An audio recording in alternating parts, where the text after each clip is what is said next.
How did one man's obsession with a woman reshape the entire course of English history? Henry VII's reign is infamous for its extravagance and brutality, but at the heart of it all was his passion for Anne Boleyn. It's easy to look back and dismiss King Henry VII as a tyrant. But if we strip away the layers of political chaos, broken vows, and bloodshed, what we find is a man desperate for a son. England had never had a reigning queen, and while it was never law that a woman couldn't rule, it was simply not done. Henry's father had only just ended the Wars of the Roses. England had finally achieved peace. Henry feared a female heir would rip the kingdom apart once more. His marriage to Catherine of Aragon had been arranged by his father and sanctioned by the Pope, but years into their marriage, only one surviving child, Mary, remained. Catherine could not give Henry the one thing he needed to secure the Tudor line. In 1566, enter Anne Boleyn, clever, witty, enigmatic. She wasn't traditionally beautiful.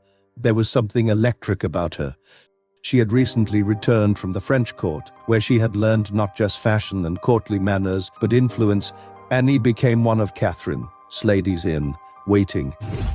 It wasn't long before Henry noticed her, but Anne refused him. She would not become just another mistress. Henry was hooked. He wrote her love letters. Over 17 of them survive today. In them, we see a man in torment, a king who was used to getting everything, suddenly powerless before a woman.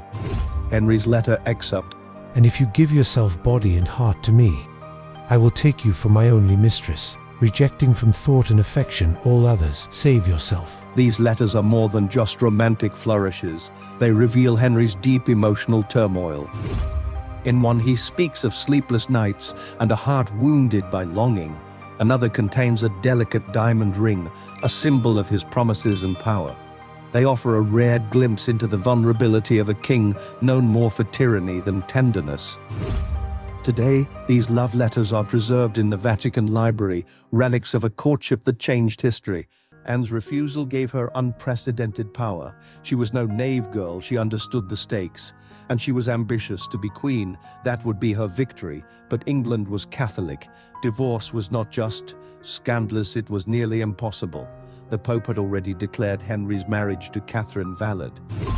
Still, Henry pressed. His court erupted in debate. Advisors were divided. Thomas More opposed the annulment. Thomas Cranmer and Thomas Cromwell supported it.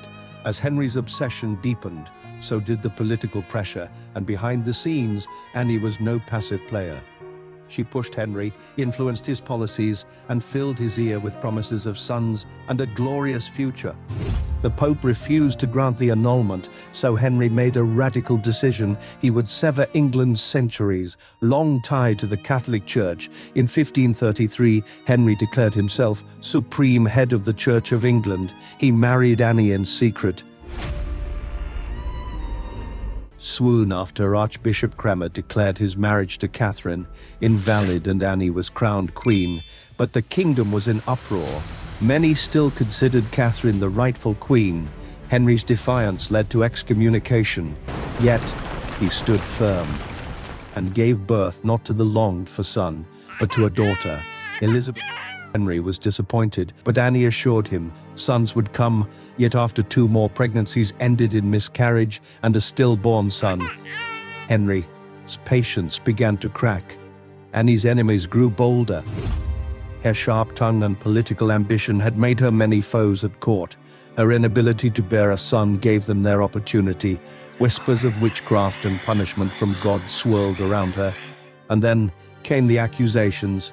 In 1536, Anne was arrested and charged with adultery, incest and treason. Historians widely agree the charges were fabricated. Anne was imprisoned in the Tower of London. Despite her calm exterior, she knew the fate that awaited her. Anne's words, I do not say. I have always borne towards the king the humility which I owed, but God knows I have always loved him. Her trial was a spectacle, no solid evidence, just suspicion, fear, and politics. Her final letter to Henry, Anne, in her cell, penning her last letter. Candlelight flickers as she writes with trembling fingers. Anne letter VIII, Never have I deserved death by law, though I submit to it, and yet if any man judges me, let him do so with truth and honor. My soul is clear and I die your humble wife. She never saw Henry again. On May the 19th, Annie was led to the scaffold. She wore a grey gown, her long dark hair tucked beneath a French hood. Annie's final speech: I die the king's true and loyal wife, and I pray God save him. She knelt, calm and composed, her lips murmuring a final prayer. The French swordsman chosen for his precision to ensure a swift and merciful death stepped forward silently.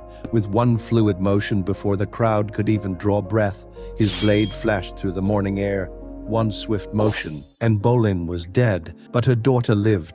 Henry remarried just days later. Annie was gone, but her daughter would live on. Elizabeth Tudor, the girl who was never supposed to be queen, would go on to become one of the greatest monarchs in English history. Henry's obsession didn't just cost a woman her life, it transformed a nation. It shattered the Catholic Church's grip on England. It birthed a queen who would usher in a golden age. Annie Boleyn's blood may have stained the Tower, but her legacy, it shaped the very soul of England. History remembers kings and queens, but what it never forgets are the choices they made. Subscribe to Echoes of Time for more untold legacies. See you in the next episode of Thrones and Thrones series as we explore more about dangerous romances in history. Take care, my friend.